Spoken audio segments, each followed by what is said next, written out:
Hello everyone, welcome back to my channel. ఈరోజు వీడియోలో egg drop కర్రీని ఎలా తయారు చేసుకోవాలో చూపించబోతున్నాను. ఒకసారి ఈ పద్ధతిలో ఎగ్ డ్రాప్ కర్రీని ట్రై చేసి చూడండి. చాలా అంటే చాలా బాగుంటుంది. ఇక్కడ ఒక ప్యాన్ తీసుకొని ఒక 4 టేబుల్ స్పూన్స్ వరకు ఆయిల్ని యాడ్ చేసుకోవాలి.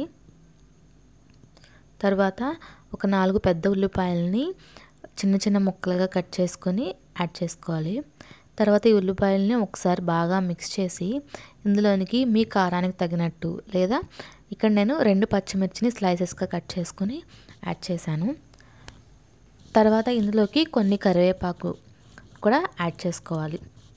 సో యాడ్ చేసుకున్న తర్వాత ఉల్లిపాయలు త్వరగా మగ్గాలి అంటే కొంచెం సాల్ట్ యాడ్ చేసుకుంటే కనుక త్వరగా మగ్గిపోతాయి.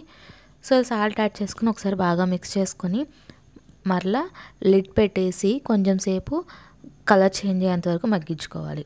చూడండి, ఈ విధంగా కలర్ చేంజ్ అయిన తర్వాత ఒక 4 పెద్ద టొమాటోలను చిన్న చిన్న ముక్కలుగా కట్ చేసుకొని ఇందులోకి యాడ్ చేసుకోవాలి. మరలా ఒక 5 నిమిషాల పాటు మూత పెట్టుకొని మగ్గించుకోవాలి. చూడండి, ఇలా టొమాటోస్ మొత్తం బాగా మగ్గిపోవాలి, సాఫ్ట్ అయిపోవాలి. సాఫ్ట్ అయిపోయిన తర్వాత 1 టేబుల్ స్పూన్ వరకు కారం యాడ్ చేసుకోవాలి.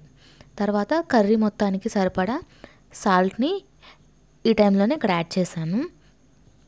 తర్వాత ఒకసారి బాగా మిక్స్ చేసుకొని చూడండి, ఇలా ఆయిల్ మొత్తం రిలీజ్ అయిన తర్వాత కొద్దిగా వాటర్ని యాడ్ చేసుకోవాలి. మరీ ఎక్కువగా వాటర్ యాడ్ చేయకూడదు. ఇలా కొద్దిగా వాటర్ని యాడ్ చేసుకొని కాసేపు బాగా మగ్గించుకోవాలి.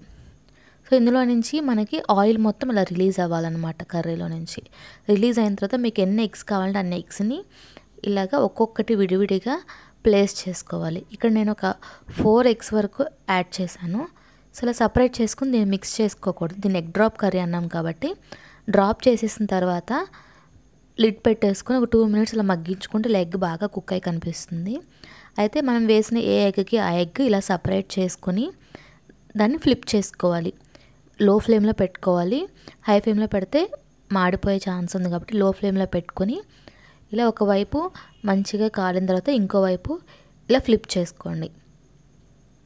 చూడండి, ఈ విధంగా బాగా ఫ్లిప్ అయిన తర్వాత ఒకసారి సాల్ట్ని కూడా అడ్జస్ట్ చేసుకొని చూసుకోండి. సో ఇక్కడైతే మనకి ఎగ్స్ 2 వైపులా కూడా బాగా కుక్ అయిపోయినాయి కదా. సో ఆయిల్ కూడా కర్రీలో రిలీజ్ అవుతుంది కదా.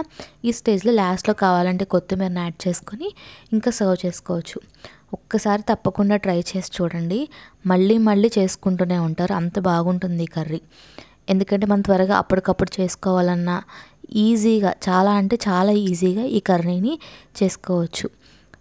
నా వీడియో కనుక మీకు నచ్చితే తప్పకుండా లైక్ చేయండి, షేర్ చేయండి, సబ్స్క్రైబ్ చేసుకోండి. Thank you for watching.